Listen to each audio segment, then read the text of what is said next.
What's up, y'all? I'm out here at the range again, as you can see, out here doing some testing, having a little fun out here. Nice blue skies, but it is a little chilly out here for sure, but we're gonna stay warm enough to get these tests done anyway. So as you can see, the jelly contraption's on the clock. I got the chrono, I got 2 blocks of gel. Now I've done one test in this gel already, and it was a 9mm test. I'll leave a link above if y'all hadn't seen that one. Now as you can see, we will be using the heavy clothing barrier here. It's got 1 layer of denim, 1 layer of fleece, and 2 layers of a cotton t-shirt material. So what we're testing here is a couple of 10mm rounds, or at least a couple of rounds that are labeled as 10mm rounds. Y'all know how that goes. The large majority of factory ammo these days that's supposedly 10mm is really just loaded to about 40 Smith & Wesson specs. It's just really watered down. But maybe we'll get lucky and find us a little gem from one of these. So what we're looking at here first, we got the Federal Punch in 10 mil. Good old Federal Punch. This is 200 grain. Now this stuff is saying 1100 feet per second at the muzzle.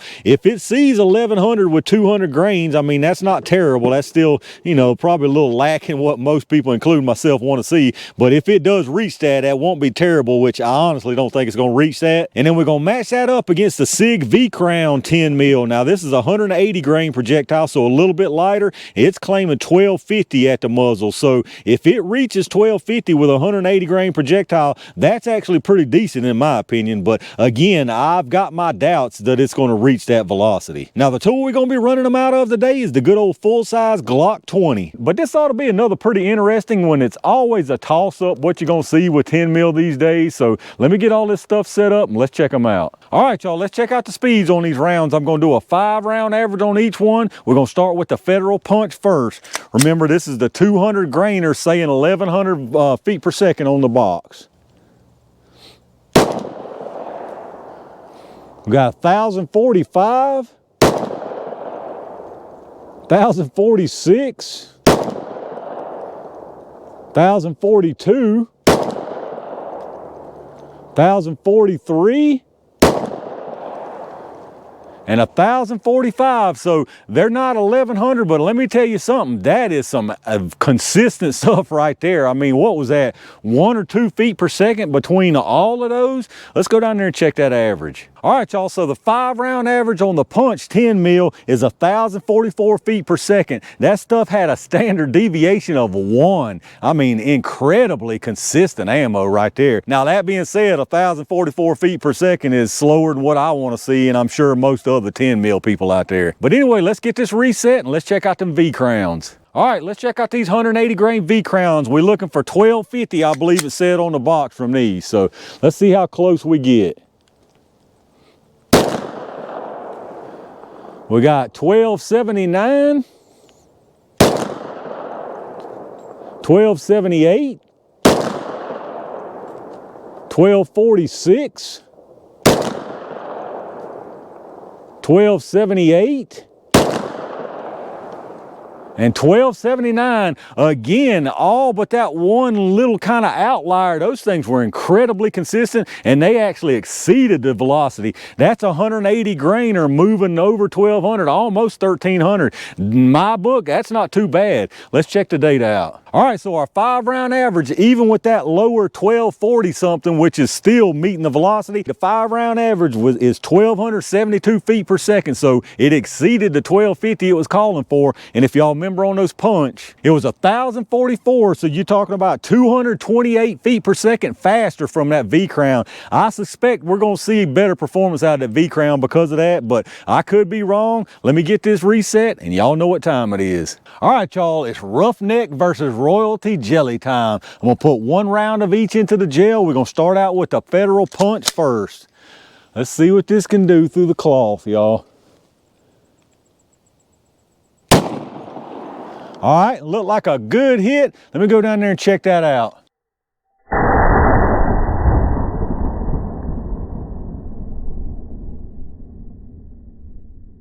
All right, we're looking really nice down there so far. So let's see what this V-Crown will do. I'm gonna try to put this under it and stay out of the bottom down there.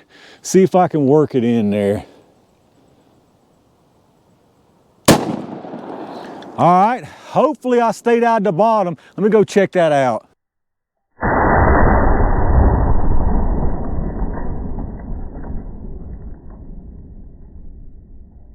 All right, y'all, let's check out what we got down here. I'll just tell you from what I can see already, very nice performance out of both of these. The one up top here, that was the punch. It came in extremely nice wound channel, very nice area of disruption there.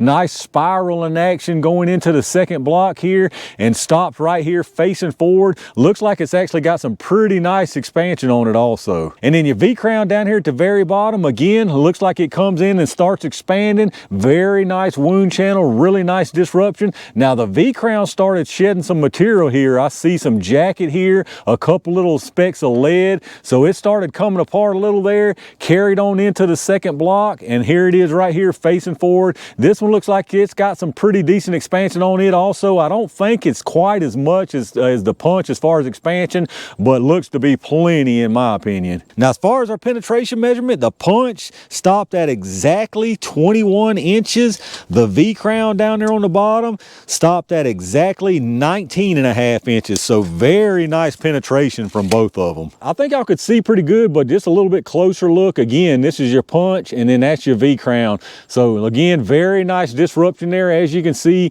what I was saying, that V-crown definitely dumped some material there. As far as the punch, all I can see is cloth from it, but both of them into the second block.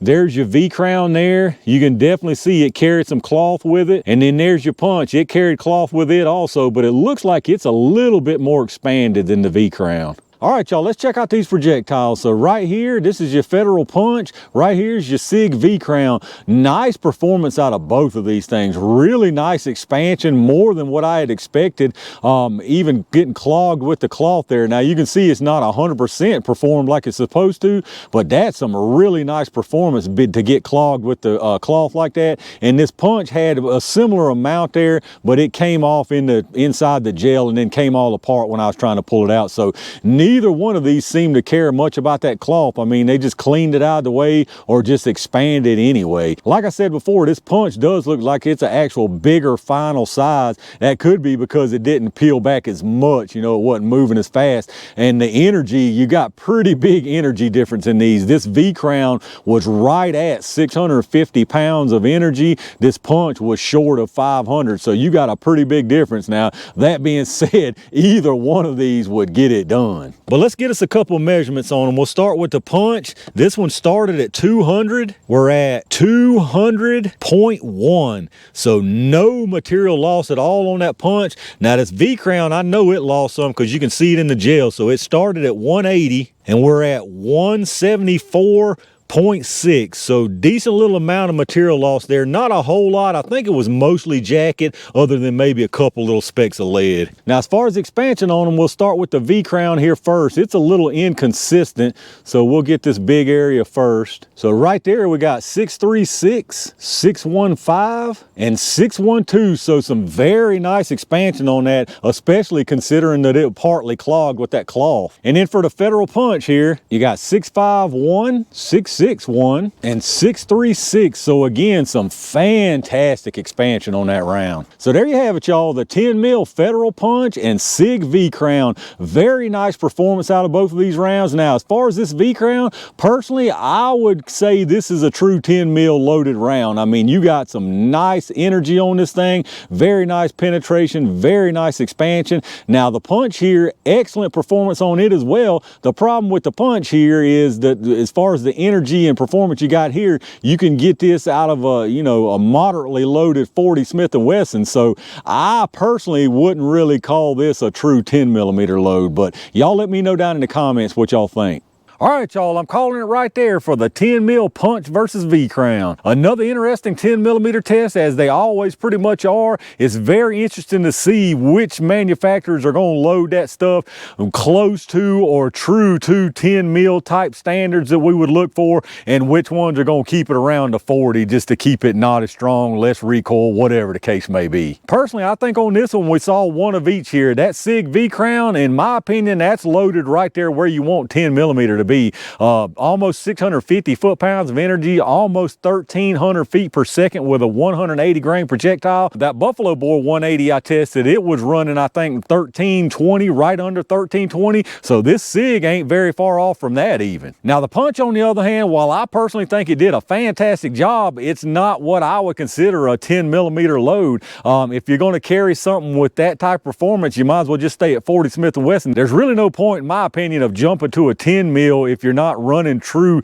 10 millimeter potential type of ammo in it. But y'all let me know what y'all think. I know a lot of my 10 mil guys are very picky about their ammo. They want certain standards and they won't settle for anything less. So y'all let me know what y'all think about the performance from both of these. If you did enjoy the video, take a second and reach down and hit that thumbs up button, subscribe to the channel, and make sure you click that bell notification icon so hopefully you can get notified when I upload new stuff. Take a second if you would and check out my affiliate links in the video description. If you shop through Amazon, hit up that link down there. You go straight through Amazon like normal from there, and anything you buy anywhere on the site after that, I get a kickback from them towards the channel. The same goes for those Axle links. If you're in the market for some fantastic ear pro, hit up those links down there. They are running some great deals right now, and you can save a pile of money instead of going straight through their site. As always, I appreciate all my Range Gang members and every single one of y'all out there for supporting the channel. I'm gonna try to get a few things done out here before that sun gets down and gets too cold out here. Y'all stay on the lookout for a lot of good stuff, and in the meantime, stay safe, stay prepared, and I'll see you soon.